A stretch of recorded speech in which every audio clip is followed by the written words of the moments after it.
Thank you for joining us for the earnings call. We hope all of you are keeping good health. Our business continues to exhibit resilience amidst these uncertain times. We remain confident to achieving our goals. Let me start with the key highlights of the quarter. Financial highlights for quarter one. This is for DLF Limited consolidated results. As per the accounting standard and our revenue recognition policy, revenue is recognized at the time of handing over possession to the customers. Issuance of the possession letters got adversely affected during the lockdown. Consequently, the financial performance was impacted during the quarter 1 financial year 21. In summary, the financial results were starting with the consolidated revenue. It stood at 646 crores. EBITDA stood at 99 crores. Net loss stood at rupees 72 crores. This was also impacted due to lower share of profit from DCCDL. I'll move on to the financial highlights for quarter one for DLF Cyber City Developers Limited. This is again consolidated results. The performance in the rental business was impacted owing to the retail malls remaining shut down during the lockdown period and consequent rental waivers. So in summary, consolidated revenue stands at 929 crores, EBITDA stood at 729 crores and net profit at rupees 160 crores. I'll now move on to the business outlook. As the world slowly finds its feet during the uncertain times of COVID-19, the company remains optimistic about the business and its growth returning to levels of normalcy. The company has attempted to leverage this crisis into an opportunity to transform itself into an agile, leaner and far more efficient organization. We have made significant progress in cost optimization, which has consequently resulted in significant reduction of overheads, enabling improvement of margin in times ahead. Tight cash management led to reduction in net debt by rupees 42 crores despite such challenging times. We ensured business continuity for our office tenants, and the office business continues to hold on with robust collection of more than 95% for the quarter. We continue to be optimistic about our office business. However, retail business was impacted owing to retail malls remaining shut during the lockdown period. The retail malls have begun opening up, but with restrictions for multiplexes, limited operational timings, and social distancing measures. We are witnessing continued but gradual recovery in the retail business. Due to lockdown, residential segment was muted and accordingly witnessed new sales booking of only rupees 165 crores during the quarter. Post-unlocking, company is witnessing a pickup in inquiries and some early green shoots of demand. We expect the demand to improve gradually and believe that its strong brand image, healthy balance sheet, and commitment to quality will act as a catalyst for future growth. The company continues to develop new products and projects with an increased focus on diversifying its product mix to include significant future volumes of mid-income housing. New products under planning and execution currently stands at 29 million square feet, offering a distinct value proposition across different segments. Construction has recommenced at all our sites and we are operating at 65% of pre-COVID level presently. Execution of new products across both new development and rental business remains on track. The projects under development in DCCDL portfolio stands at 4 million square feet. The company remains focused on maintaining sufficient liquidity, tight cash management, and gearing up for the future. The company did not avail any moratorium on its debt facilities and continues to honor all its financial obligations on time.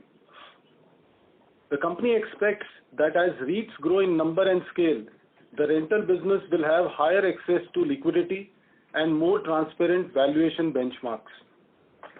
With this, I would like to end the brief update and we now open the floor for questions. Thank you. Thank you very much. We will now begin the question and answer session. Anyone who wishes to ask questions may press star and 1 on the touchtone telephone. If you wish to remove yourself from the question queue, you may press star and 2. Participants are requested to use handsets while asking questions. Ladies and gentlemen, we will wait for a moment while the question queue assembles.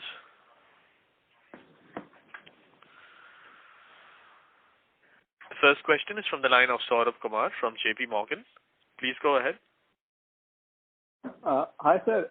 Sir, I had 3 questions. One is, how sticky do you think this cost performance will be in the forward quarters? So you kind of decrease it, but I just want to know, are there any one-offs out here?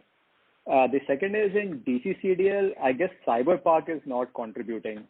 So one is, when does that contribute? And can you also explain the structure of the retail rent waivers you've given to your tenants? And the third is effectively just on this comment by Vivek that, you're seeing sales improve, and there's a note in your presentation which says Camellias is showing traction. Can you just elaborate on, what kind of bookings you would have done in July or in end June? Thank you, sir. Okay. Thanks, Saurabh. A lot of questions, right, to begin with. So let me start with the cost performance first. So I think this is the guidance we'd given you in the last analyst call. I had talked about that we've embarked on this journey of really bringing down or cutting down our overheads, fixed overheads cost by almost close to 1/3, right? So, and you can see in the numbers, as I said, you will start to see this starting April, and that's very well demonstrated in Q1. Now, is this something which is really sustainable? Yes, we believe strongly, because the kind of plans we have, we strongly believe that this is something sustainable. Now, let me give you some numbers so that you are very, very clear in terms of what do I mean when I say 1/3. So last year, our total other expenses are 1,250 crores. Of 1,250 crores, if I take the cash component, that's close to 850 crores. Out of that 850 crores, 600 crores is my fixed cost. And that's what we are confident of really shaving off close to 200 crores out of that 600 crores. So I think that's the guidance. And I think in Q1, we are on track, and we are committed to not only meeting it, but beating it, right? So that's on cost performance. On DCCDL Cyberpark, at this point in time, we expect the rentals to start from 1st October. 1st of October, right? But let me also give you some more facts about it in terms of so we are currently at close to 95% is leased out, for which handing over is also completed. More than 80% of the handing over, the fit outs have already started, and so as of now, October looks good in terms of the commencement of rental business. Anything you want to add? No. So I think Cyberpark obviously sort of did get deferred by about 4 odd months on account of the lockdown. But virtually everybody who is a lessee there has now moved in for aggressive finishing of the interiors. And 1st October, I think, is when most of it should come on stream from a rent commencement standpoint.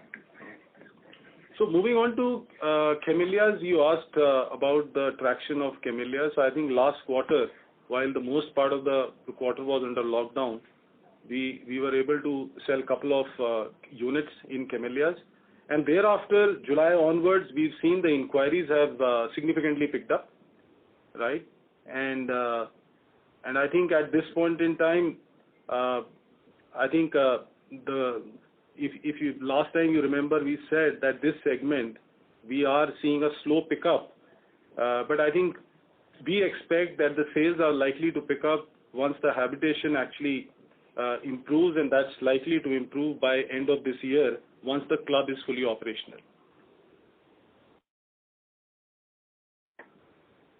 Okay. Yeah.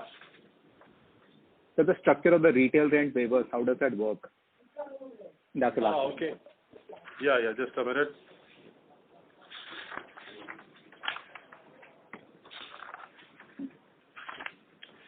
So our retail business, as you know, we have offered support to our tenant partners, and that has been well received by our partners.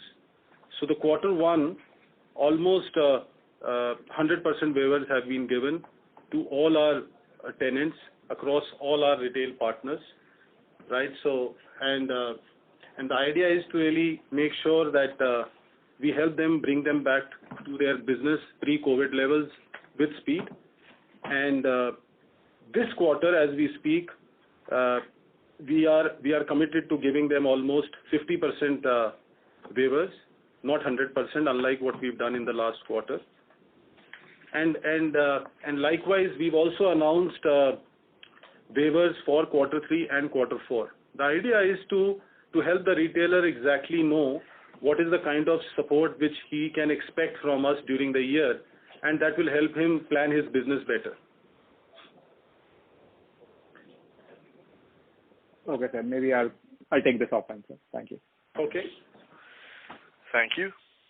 The next question is from the line of Puneet Gulati from HSBC. Please go ahead.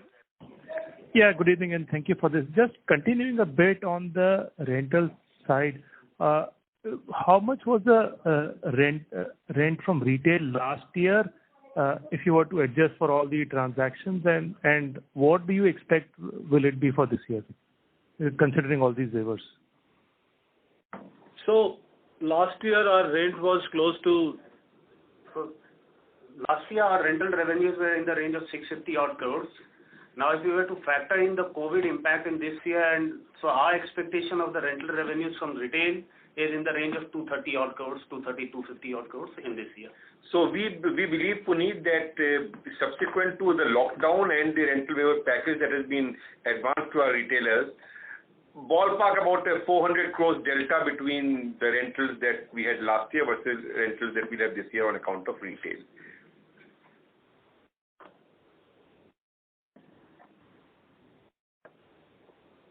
Thank you.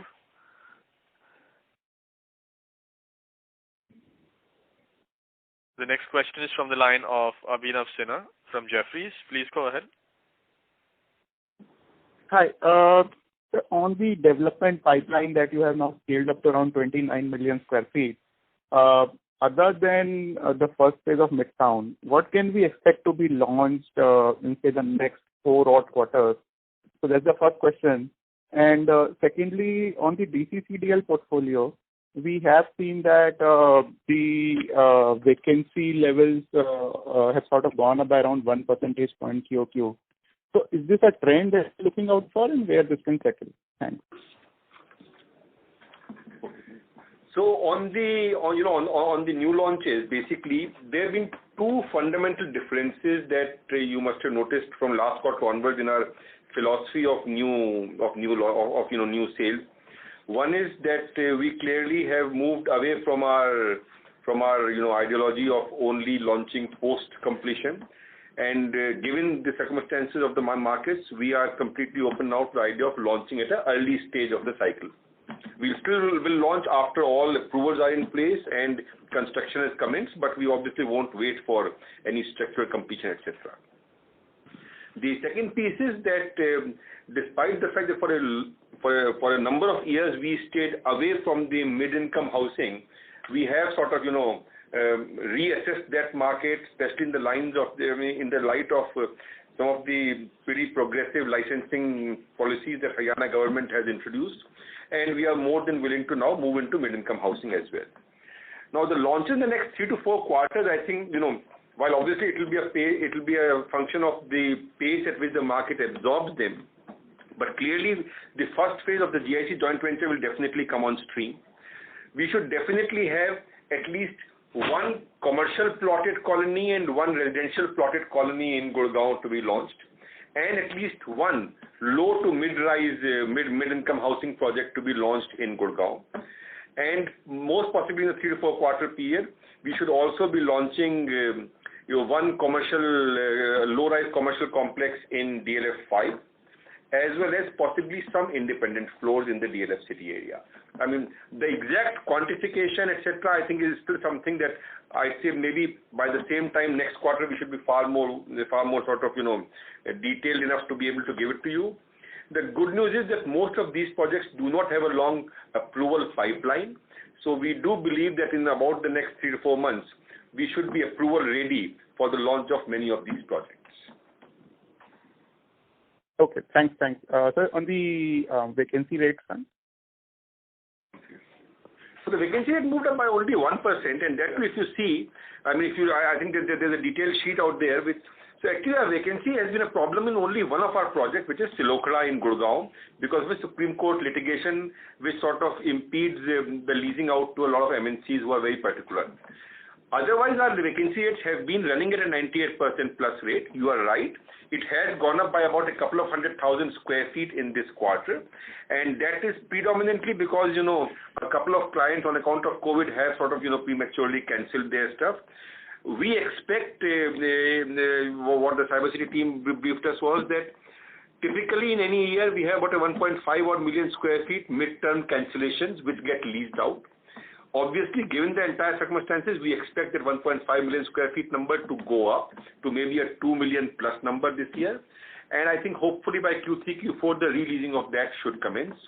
Again, purely for this year onwards, the impact on renters of these vacancies would be minimal because typically people give a 6-month notice before they exit. But yes, there could be a increase in vacancy levels by about a 1% by the time we end this year. I mean, this again, like everything in this presentation and in life, this is subject to the premise that the COVID situation in the next quarter or so does come under control. Vivek. Okay. Yeah. Thanks. Yeah. Very, very helpful, sir. I will rejoin the queue. Thanks. Thank you. Thank you. The next question is from the line of Sameer Baisiwala from Morgan Stanley. Please go ahead. Thanks, and good evening, everyone. Sir, what's the outlook for net debt for this year, keeping in mind collections as well as outgoes? And second, any update on your plans to monetize the commercial land and TDR? So on the net debt, as I had given the guidance in the last analyst call that it's going to operate in a narrow range. So I think we are holding on to the guidance what we've given. And as you can see this quarter, right, so the net debt dropped by 40 odd crores. So I think that's likely to stay for the subsequent quarters. On the Sameerji, on the commercial monetization, obviously a couple of those original sites which we had thought we'll monetize commercially, we are now proposing to develop ourselves, including the commercial site in DLF 5, which I mentioned to the earlier question. But yes, there are 2 or 3 sites which we know are, will be more than open to monetize them commercially with the right partner. And I think, as the markets, as the sort of, the access and movement slightly begins easing up, I think we will resume some dialogues. We haven't baked any of it, in the next couple of quarters for sure, given the fact that people can't travel to see sites and all of those things are there. But clearly there are a couple of sites which still make sense to monetize versus develop. And let's see how that pans out, frankly, Sameer. Because honestly, our biggest problem is that a lot of these things people do want to, also look at a physical, verification and due diligences, which again, unfortunately, is all sealed off right now. So, sir, which is fine. The only thing is that you had said a couple of quarters back that the net debt, your intention is to bring it down to 2,000 crore or below, and monetization of commercial land and TDR was an integral part of that. So now is that off the off the table, and that would not happen? So our target stays 2,000 crores. That's fair. The only thing is, given the COVID and all the disruptions, whether that 2,000 will happen by March 31st or get deferred by a couple of quarters. My view, I think the COVID-linked disruption on the entire cycle could mean that the deferment of that target by a couple of quarters, but the end game target of 2,000 is still the same, and it's not like it's going to FY24. It is still going to happen in the next 3 or 4 quarters. The only thing is it may not happen by March, because frankly by the time life resumes fully normal, I think we'll be well into Q3. That's right. So, sorry, sir, to persist on this. The final point on this is, what will get you down to this level? I mean, how will you pay down 3,200 crore net debt? So it will be a combination of some of these new launches, especially the mid-income launches, which would be relatively faster to monetize.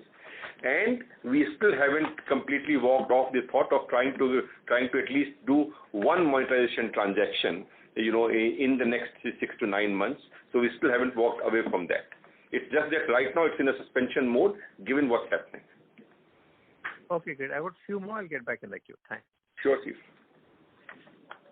Thank you. The next question is from the line of Nikunj Mehta from HSBC. Please go ahead. Yeah, hi. Thanks for the opportunity. Two questions from my side. One is on the development business of ours. So when I look at the past slides and this time around, so we have increased our project size in the mid-income housing, and there are addition of two commercial parks, commercial lands as well. So just wanted to get sense in terms of how are we looking at it? I mean, so what exactly has increased from 7 million odd square feet to 10 million odd square feet in mid-income housing? I mean, which part of the land parcel this belongs to?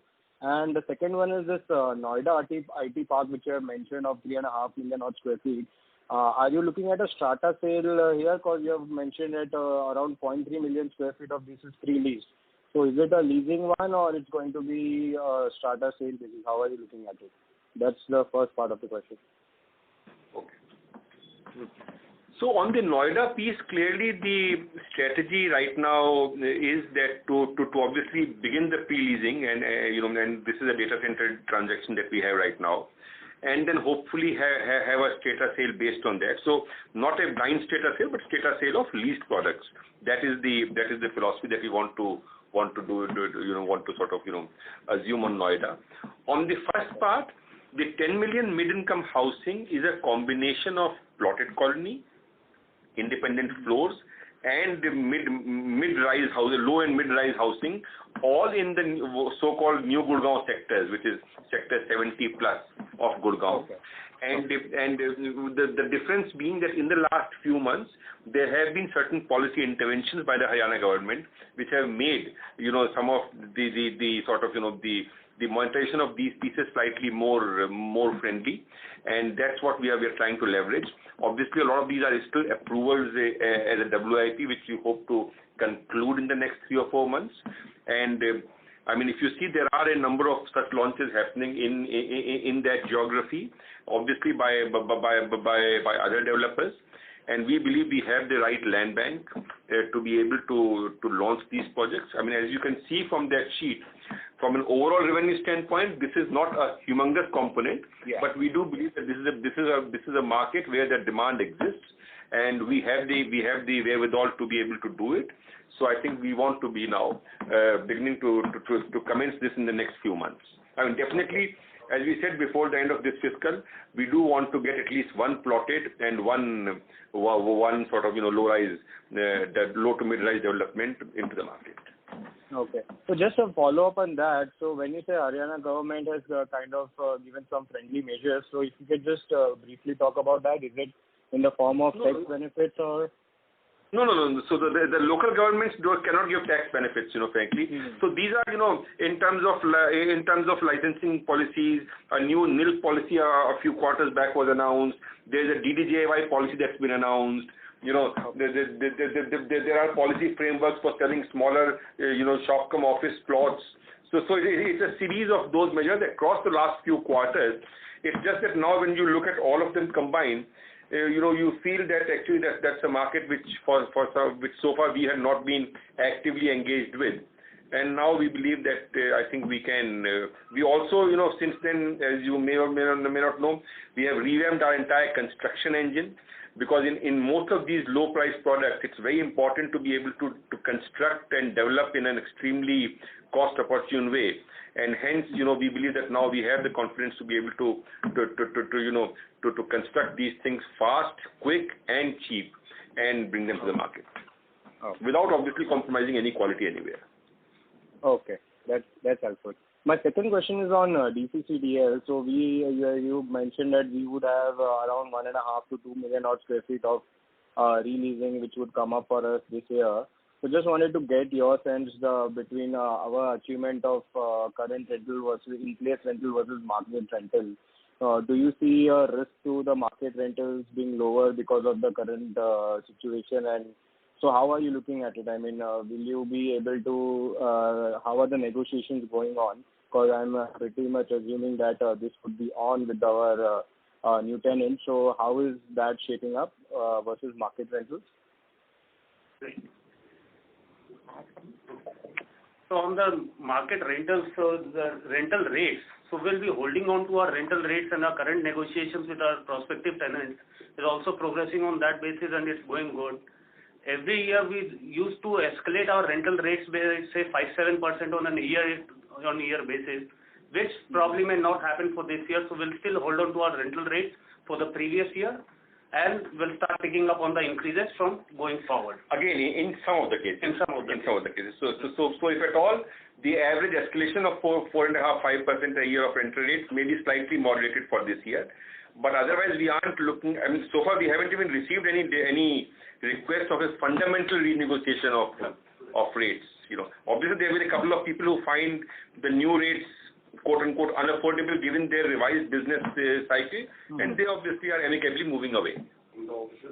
Okay. So you're saying that, so I was talking more about the releasing part. So in the releasing part, when we try to ask for the market rentals, is there any reduction in the overall market rentals which can impact our net in-place rental, is what my question was. So on the contrary, in this midterm or the year completion also, or the term completions, we're still hoping to get the mark to market of what we were expecting earlier. So on all these leases, the terminations will happen at a lower rate, and we'll still be able to get some sort of mark to market opportunity. So you're saying the market rentals are holding up? I mean, whatever it was there. The market rentals are holding up, absolutely. And again, fundamentally speaking, the way we look at the office business, and now it's been about 4 months since the pandemic struck, is that yes, there could be a marginal, moderation of growth this year for sure. But right now it appears that for all the rhetoric one reads, the fundamental trajectory of the office business does not appear to sort of be veering off course. Yeah. And I think just to add, if you see the year-on-year growth of office rentals, that's grown by 4%. Right. So I think clearly we are confident that we will be holding on to at least the existing levels, if not really grow it moderately, single digit. And as Ashokji said, we don't expect any significant impact on the rental business. In fact, any impact could be just insignificant. In fact, that is the reason we sort of, used the pandemic period of 2 or 3 months when there was no construction to actively brainstorm internally and with our partners. And we decided as soon as the construction cycle opened to recommence our construction both in Chennai and in Cyber City. So we are committed to getting the next 4 million square feet to market in the next 18 to 24 months for sure. So that even though there may be a 2 to 3 quarter lag, we come back to our trajectory of a 4,500 crores plus rental revenue, by sometime towards the end of fiscal 2023. Okay. That's helpful. That's it from my side. Thank you. Thank you. The next question is from the line of Kunal Lakhan from CLSA. Please go ahead. Yeah, hi. Good evening. Just if you could comment on the Standard Chartered leasing transaction which was there in the media yesterday in Chennai downtown, and if you can also give some color on how much of total area is pre-leased now in that asset and the completion timeline. So the Chennai we are building, it's about a 7 million square feet total development, of which we are building the first 2 million. We expect the 2 million to be completed sometime in the next 24 odd months. We would not wish to comment on any individual transaction before frankly, it is in a position to be brought to the market. So, I would, with due apologies, not comment on any specific transaction. But yes, we are in some active and advanced stage discussions with 2 or 3 very big international clients in both Chennai and Gurgaon, and as soon as those discussions reach a level when they can be announced, we will obviously bring them to the market. Sure, but barring that transaction, have you pre-leased any area in downtown Chennai so far? So in downtown Gurgaon, we have pre-leased about 300,000 to 400,000. In downtown Chennai, the discussions are underway. Right now, we haven't sort of signed on a irrevocable pre-lease so far. We are hopefully close to it, but we haven't signed as we speak right now. Okay, sure.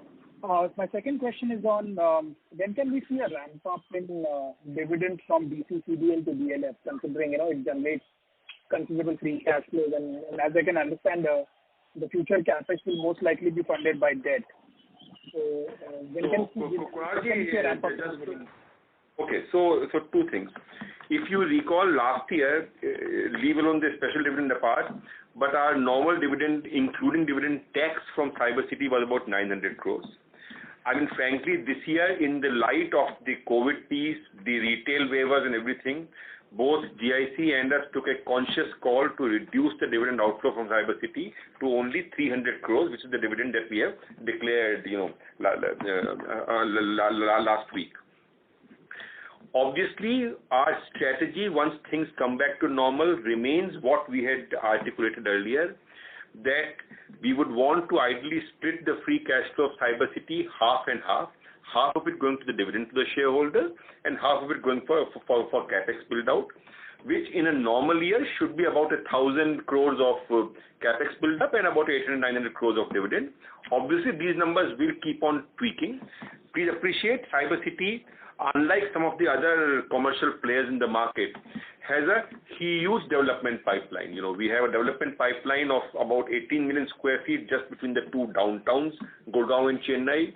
We have a development pipeline of in excess of 10 million square feet in the Cyber City area. So, I mean, obviously, Cyber City will need to keep on investing in capex here. We do not wish to increase the debt number significantly from where we are today. We hopefully wish to keep on progressively reducing the debt to NOI ratio, which today are at 5.3, 5.4. We wish to get it down to a sub-4 level in the next 2 or 3 years. So the dividends, will stay ballpark where we are right now for the next 2 or 3 years at least, which is the 700-800 crores a year number. But obviously, once the capex liabilities start declining and there's an adequate free cash flow, then it's up to the management and the two shareholders to decide whether to use the free cash flow for dividend, for further capex, for inorganic growth. I mean, those are dynamic discussions. Sure, that's helpful. And lastly, one bookkeeping question from my side. What was the net leasing in Q1? 2 lakhs negative. Okay, all right. Thank you. Thank you.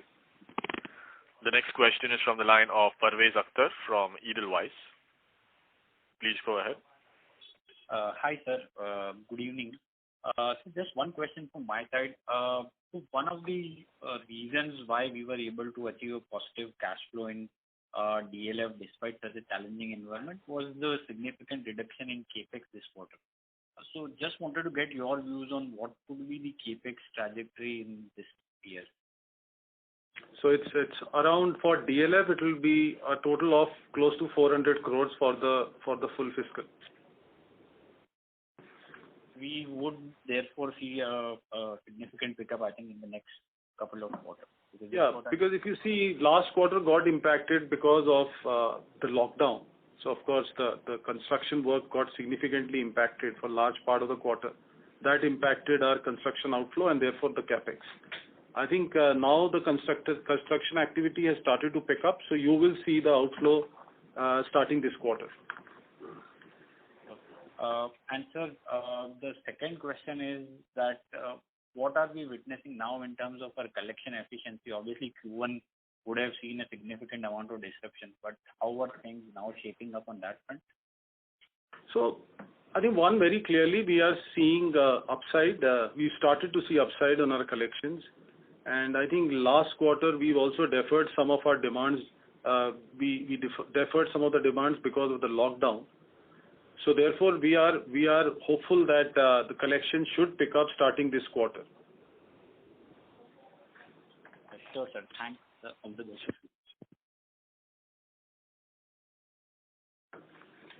Thank you. The next question is from the line of Adidev Chattopadhyay from ICICI Securities. Please go ahead. Yeah, good evening. Thanks for the opportunity. My two questions on DCCDL. So there's a Chennai block 11 and 12. When do we see rentals start flowing in? And for DCCDL now, what is going to be the capex run rate now on a quarterly basis once the COVID situation improves? So Chennai Block 11, the rentals should start from August itself. And for Block 12, it should start beginning next year, so 1st April. 1st April, okay. Okay. And so just on the capex for DCCDL. Estimate for this fiscal is 900 crores. Okay.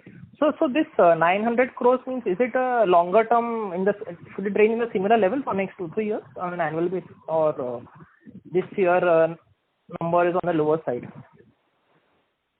So, ballpark, if you're looking at about a 2 million capex build out on an annual basis, you are talking of somewhere between 900 to 1,000 crores a year, frankly. Obviously, at some stage, as we start the Hyderabad capex, there could be a slight bump up. But ballpark 1,000 crores looks reasonable. Yes. Next 3 years, yes. You can give or take. Plus minus 10%, you can go with this number, yeah. Okay. So just secondly on the mall business, sir, how are the banks? For the mall business, I believe how are the bankers looking at the debt which is there on the LRDs? Is there any extension of tenure they are looking at, or a top up? How are they looking at it for the mall business? So currently the DCCDL is still able to collect rentals and through its own internal accruals, we are able to service all our debts. So DCCDL, then the parent company is supporting the subsidiaries wherein the retail properties are there. So we haven't sought any moratorium from the banks, and all the payments have been discharged in a timely fashion.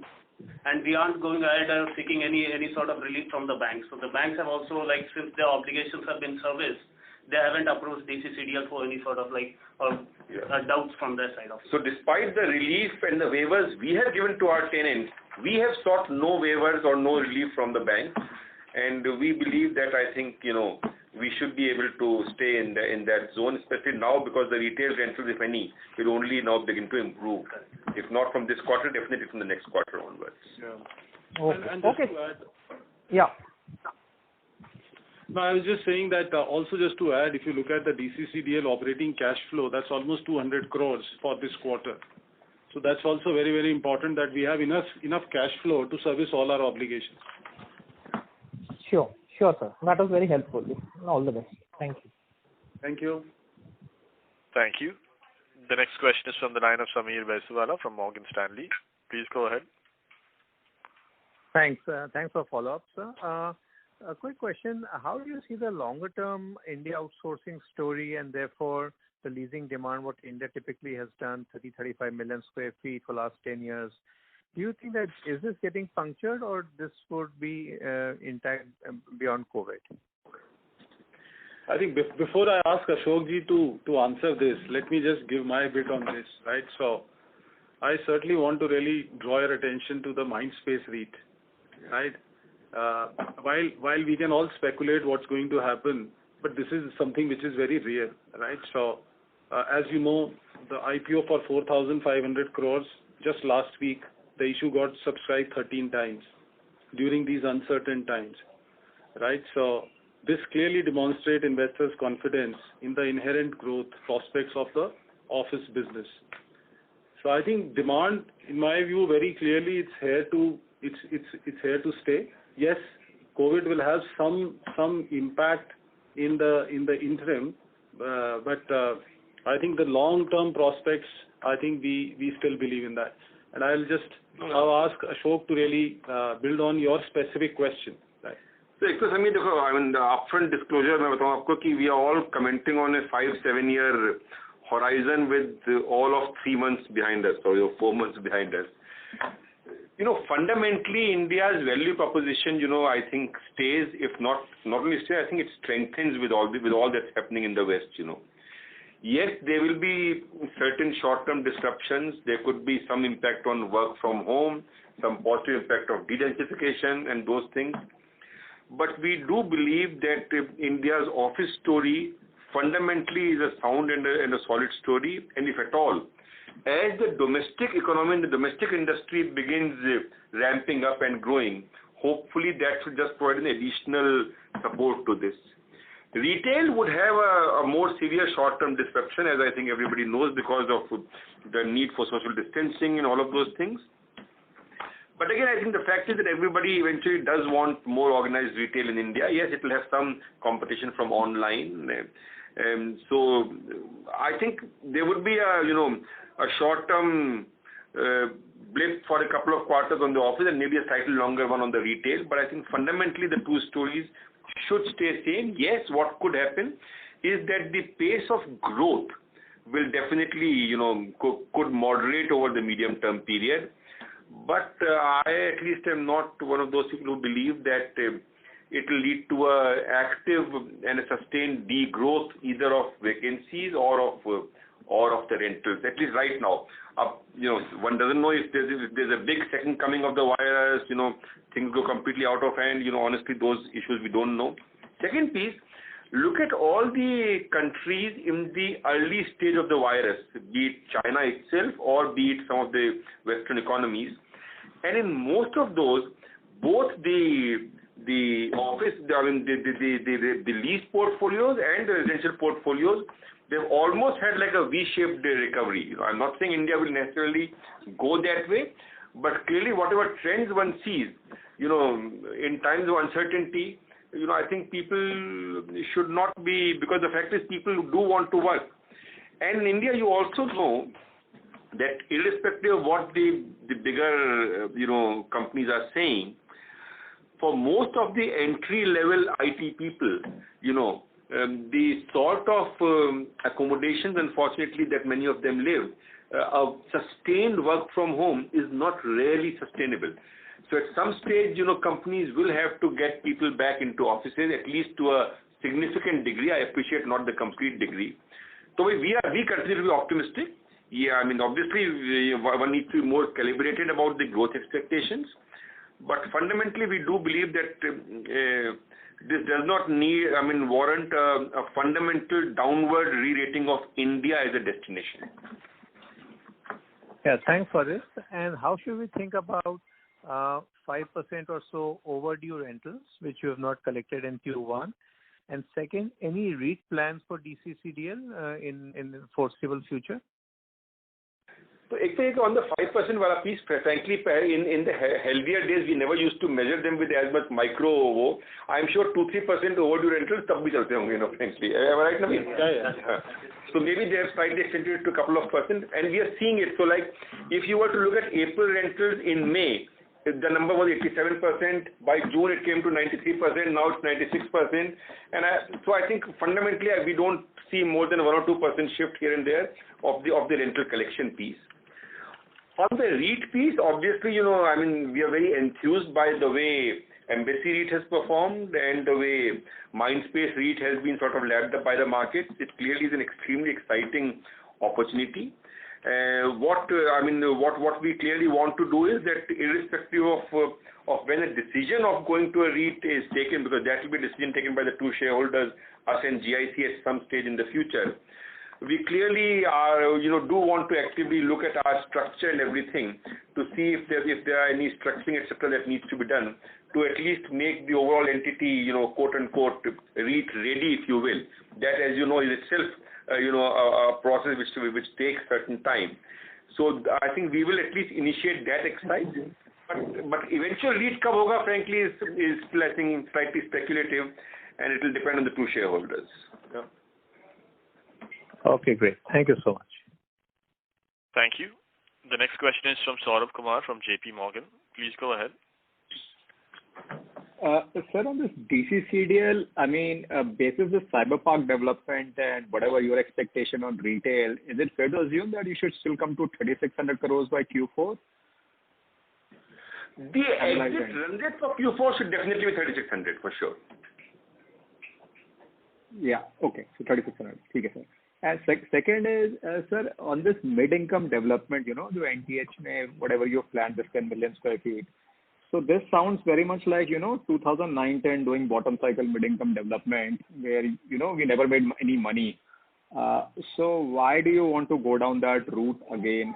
Obviously it gives you sales, but, you don't make any margin on that. So, I mean, just so 2 points.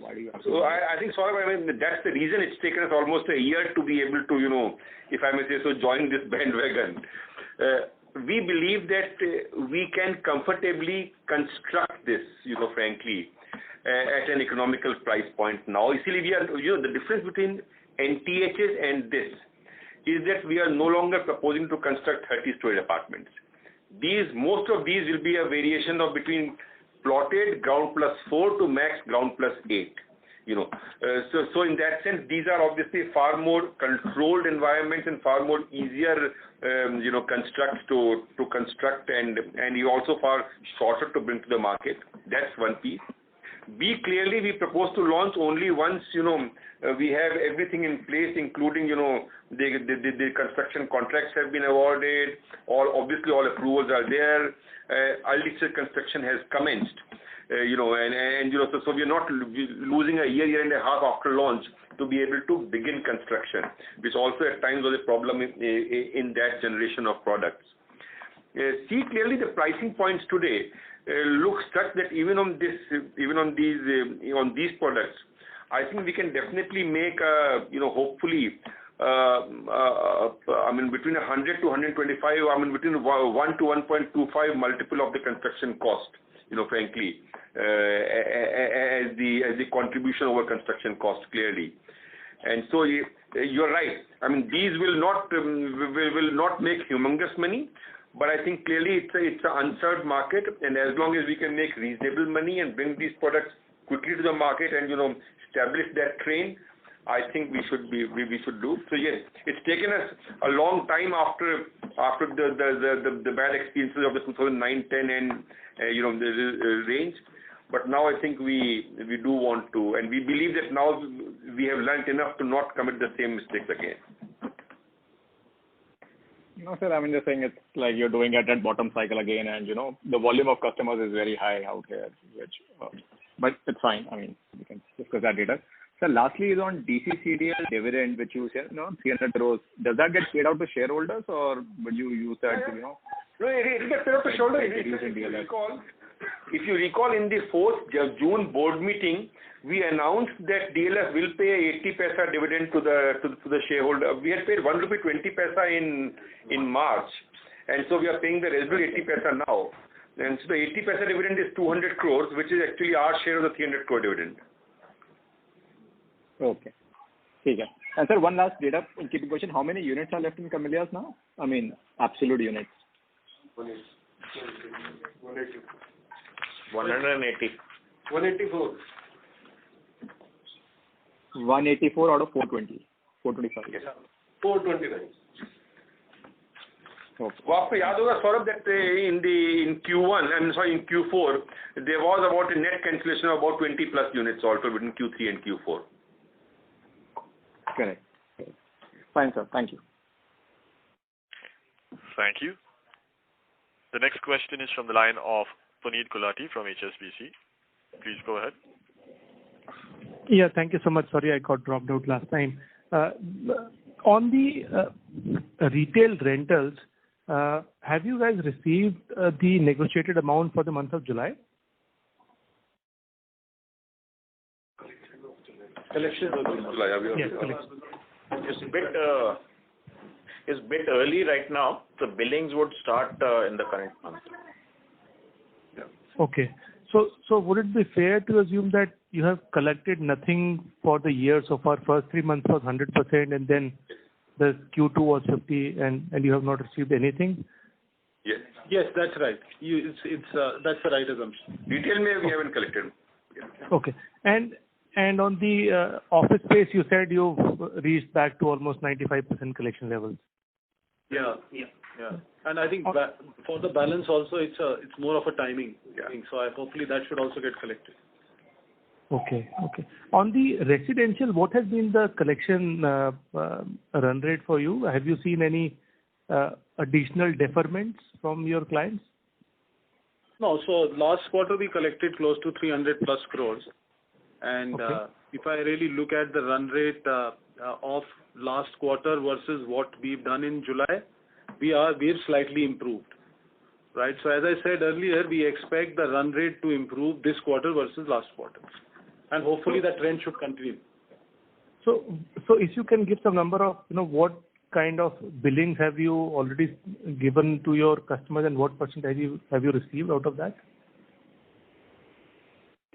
So I will not have the numbers offhand, but by and large, when we raise the demands, right, we are in a reasonable time, say in 30 days time, we are almost able to recover, say, more than 90%. Right, okay. But since last quarter, some of the demands got postponed, the impact of this, some part will come this quarter and some will move to next quarter. But I think what the message is that it is on an increasing trend. Right. Great. In terms of construction, is the labor availability pretty much back, or are you still facing some challenges there? Yeah. So as you said, we are operating at 65% pre-COVID levels.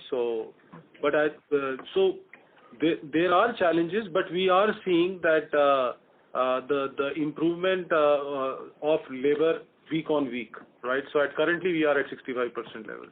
Almost 5,600 people are on our construction site. Yeah. Okay. And improving. Yeah. So you're reasonably confident of spending 900 crores this year? Sorry, for Yeah. That's what we believe in. Yes, you're right. Okay. My last question is, are you taking any special steps in terms of schemes or special tie-ups to propel the demand for the residential units? And if yes, can you elucidate a bit on that? So, I think one thing very, very clearly, yes, as we talked about last time also, we are working on improving the value proposition of our products to increase the monetization pace, right? So that's for our existing inventory. So we are really looking at wherever there is an opportunity for us to really price our products in select markets, we are progressively doing that. So I think that certainly we are really doing, and we are seeing traction as a result of that. So any payment schemes? So payment scheme, currently we are operating anything 4 to 6 months. So I think that's something which we are currently in the market, and I think we are also really looking at, because currently the markets are really offering very lenient payment terms, I'll say, right? So we are also really looking at in case we need to really do something in that space. But as of now, we've not announced anything. Okay. But that's certainly something on the cards. Okay. On the price. So sorry, one more intervention. I think in all fairness, despite temptations, obviously to show better numbers, we have by and large tried to desist ourselves from, doing stuff like pay 1% in book and then pay 99% when able sort of schemes, if I may be allowed to be slightly, take liberty with the facts. Yes, you had subventions. Now, since most of our projects are post-completion, the classical subvention product no longer works, unfortunately, there as well. Very obvious. Okay. And any discounts, material discounts that you are now considering? I just talked about in selective markets, in some select projects, wherever we see there is an opportunity for us to increase the pace of monetization, we are certainly doing that. Okay. Great. That's all from my side. Thank you so much. Thank you. Thanks. Thank you. The next question is from the line of Abhinav Sinha from Jefferies. Please go ahead. Yeah, thanks for the opportunity. Just a couple of questions. One, are we still expecting Camellia's revenue to come later this year? And secondly, any change in trend or any significant trend in residential pricing in Gurgaon and secondary market? Thanks. So Camellia's revenue, I think, as we said, that it's happening at its own pace. Even during the lockdown quarter, we sold a couple of Camellias. This quarter, I talked about the inquiries have picked up. Right. Okay. Sorry. I stand corrected. I thought the question was on the sales, but if your question is on revenue recognition, that's likely to start from this quarter, which is September quarter. Right. So we expect that we will start handing over possessions most likely starting this quarter, and then slowly it will build up. Okay. And you will go what, tower-wise, or how should we assume the pace?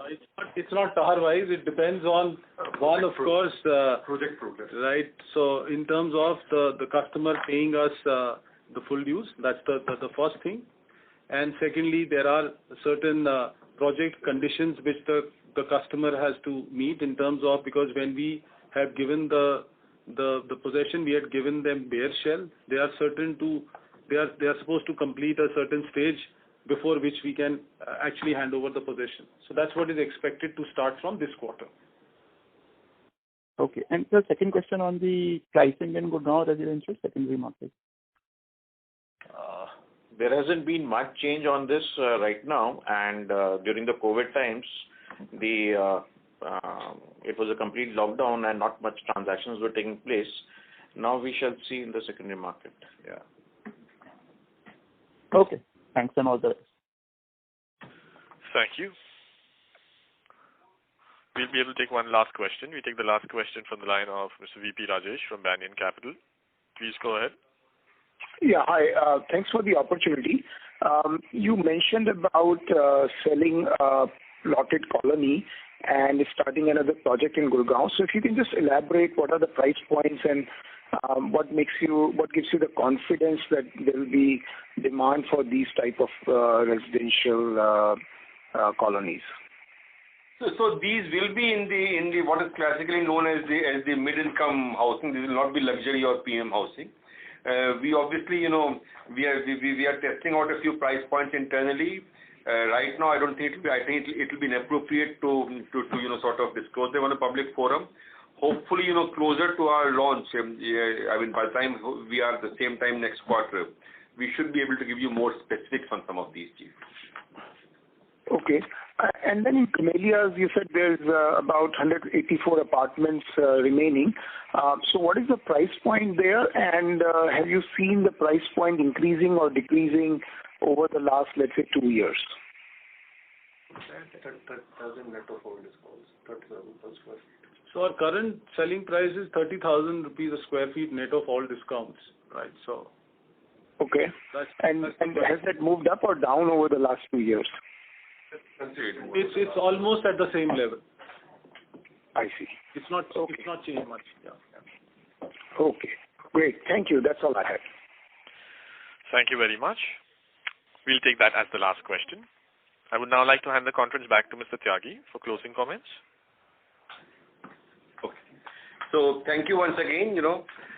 This obviously, nobody had foreseen the entire COVID piece, and frankly, your drivers in a quarter like this are very different than the drivers in a normal piece. But hopefully, as we are today, life is gradually sort of beginning to return to some degree of normalcy, and we hope that by the time we meet next quarter, things should be more normal. On both the residential and the commercial side, yes, there have been some bumps on account of COVID. We have tried to negotiate it to some degree, and I think hopefully, we should be coming off better from those things. I mean, we put out a roadmap of the launch and the sales pipeline on the residential and our broad commercial growth plans. And again, I mean, frankly, we are still in some sense navigating in with some degree of uncertainty still. And it's our fervent hope that, I mean, both for the company, the industry, the country, within the next 2 or 3 months, we should be able to come out of these clouds of uncertainty.